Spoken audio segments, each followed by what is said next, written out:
Namaskar, myself Somnath Nandy, and I am here to present my oral exam for the subjects Sanatan, Sanskriti, and Sabhyata, and I am doing masters in Indian Knowledge System under Bhishma School of Indian Knowledge System.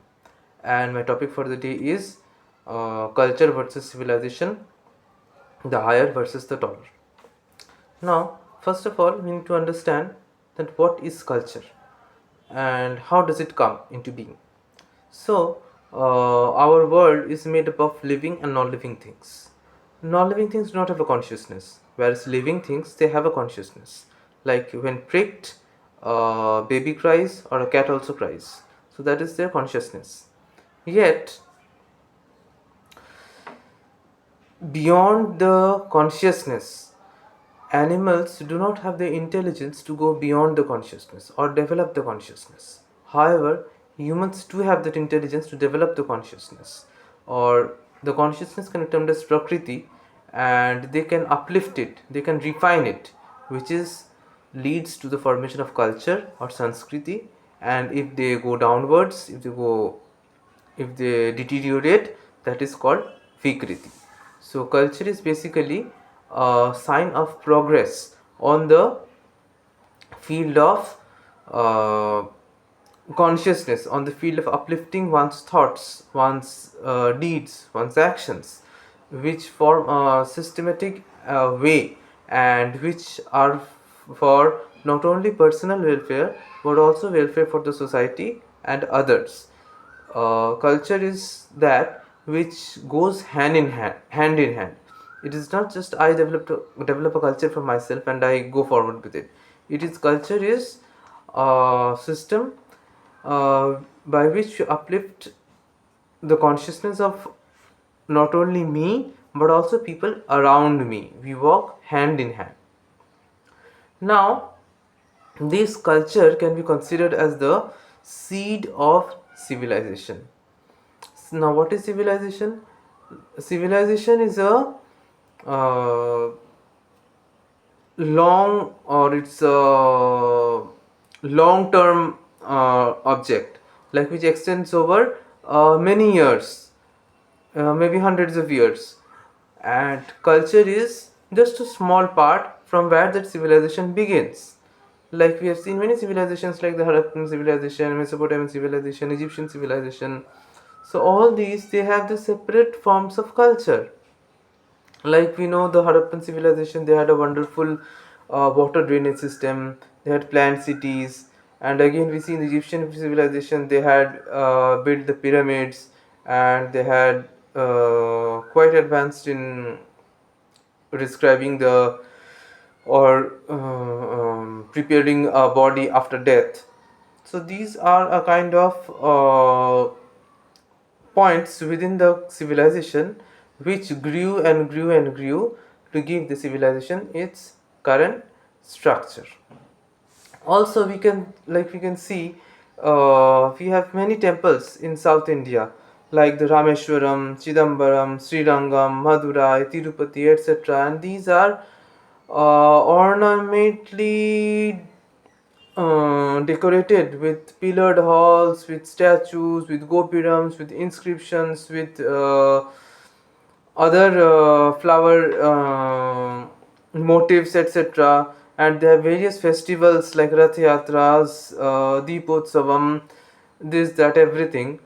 So this is a kind of their civilization. But where does this civilization come from? This civilization comes from the deity that is placed inside the temple. The culture, the deities can be considered as the culture from which the civilization of performing festivals or making huge temples ornamentally described, ornamentally decorated, and all this comes from the culture of the deity. All these things are done for the pleasure of the deity. So the culture basically lies in the deity, whereas the civilization is what which extends forward. Or as our topic, we can say that culture is the higher perspective, and which gives us a direction to follow, and civilization is that which follows or which goes on, which extends longer to express the culture adequately.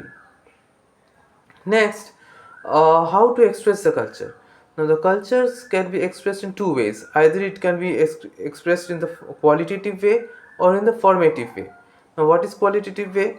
Qualitative way is like the practices, the rituals, the traditions, the customs, the educations, the Gyan Paramparas. These are all considered the qualitative mediums, or which pass on from one generation to another generation, and or rather this can be called intangible.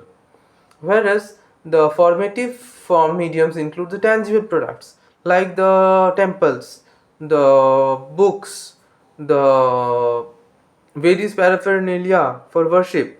So these are all tangible products which are like the drums or other musical instruments which are specific to a culture. Like drums in South India different from what that are found in East India. So they differ. So all these things, they form the formative medium of culture, which help determine uh, the characteristics of the culture.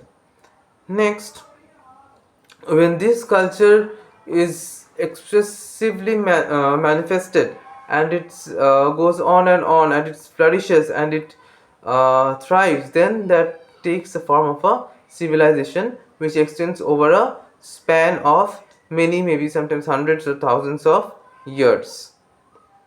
For example, let's take the example of cleanliness.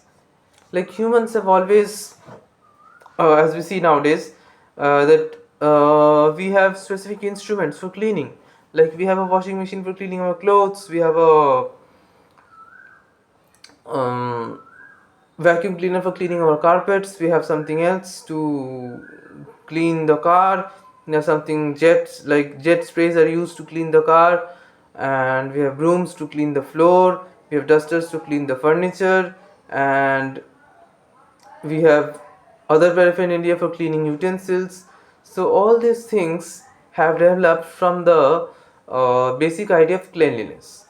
So when we go into the ancient times, of course they did not have these sophisticated instruments or methods of cleaning, but probably they used some sticks or some horse's tail or some torn clothes, etc., for cleaning.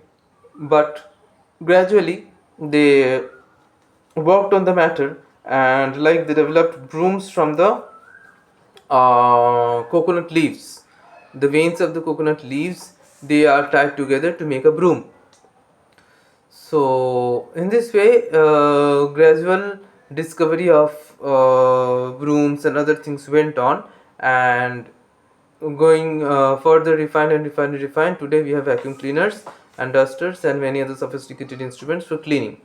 So this culture of cleaning, this had been there. This is nothing new. This was also had been there in the ancient times, but just according to the needs of the day, according to the civilization, they have been modified to suit the needs of the people in today's world.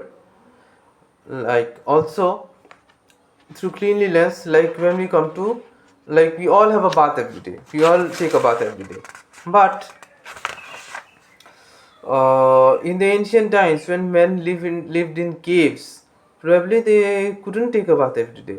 Whenever they went near water sources, they took a bath or something like that. So slowly they understood that no, it's necessary to take a bath every day. So they started settling near rivers, and also the kings and etc. They started building ghats for people to use to make water accessible. And like now we have water accessible in our homes, but that didn't come all of a sudden.